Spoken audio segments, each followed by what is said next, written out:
Hi friends, అందరికీ good afternoon. అందరూ ఎలా ఉన్నారు? బాగున్నారా? నేనైతే బాగున్నా ఫ్రెండ్స్.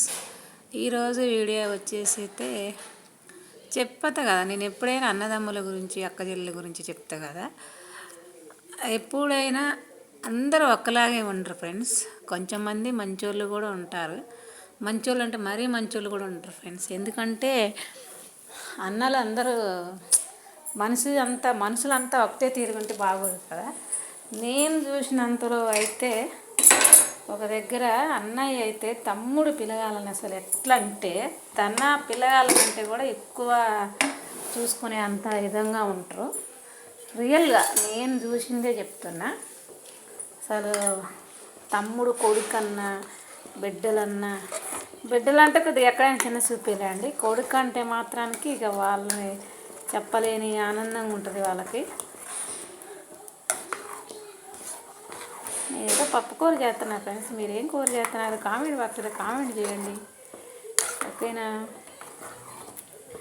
వాళ్ళు అసలు తమ్ముడు పిల్లగాళ్ళు గోరు ముద్దల తినిపించటం కానీ చిన్నప్పటాంచి కనీసం ఒక 20-25 సంవత్సరాలు వచ్చినా కానీ ఇంకా చిన్న పిల్లలాగే చూస్తారండి. అది వాళ్ళ గొప్పతనం అండి. కొంతమంది అంటారు ఎవరి పిల్లగాళ్ళు వాళ్ళకే ముద్దు అనుకుంటారు, కానీ అట్లే ఉండదు. మంచి అన్నలు ఉంటారు కదా, వాళ్ళ తమ్ముడు పిల్లగాళ్ళని వాళ్ళైతే చాలా బాగా చూసుకుంటారు. అసలు ఎంత అంటే వాళ్ళకి ఏదన్నా అయితే వీళ్ళ ప్రాణం విలువిల్లాడిపోయి అంత. అలా అని వీళ్ళిద్దరు అన్నదమ్ములు ఏమైనా గొడవ పెట్టుకోకుండా ఉంటారా అంటే అట్లేం లేదండి. వాళ్ళు గొడవ పెట్టుకుంటూనే ఉంటారు, కలుపుతూనే ఉంటారు, కానీ ఎక్కువ ప్రతీకారాలు అయితే ఉండవు. కొంతమంది అన్నదమ్ముల అట్లుంటారు. కొంతమంది ఏంటంటే సంవత్సరాలు మాట్లాడుకోరు. కొంతమంది ఏంటంటే అమ్మటే ఒకవేళ గొడవ పెట్టుకున్నా కానీ మళ్ళీ ఏదైనా సమస్య వచ్చిందంటే విలువిల్లాడిపోయి అంత అనుబంధం అంటే ఉంటుంది వాళ్ళ అన్నదమ్ములల్లో.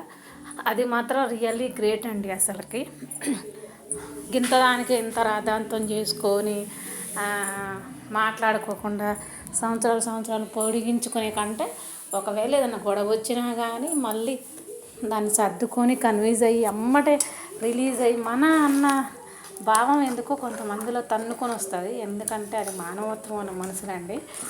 నిజంగా చెప్తున్నా, ఇలాంటి అన్నలకైతే హ్యాట్స్ ఆఫ్ అండి. అన్నలు పెద్ద అన్నలు కదా, వాళ్ళకి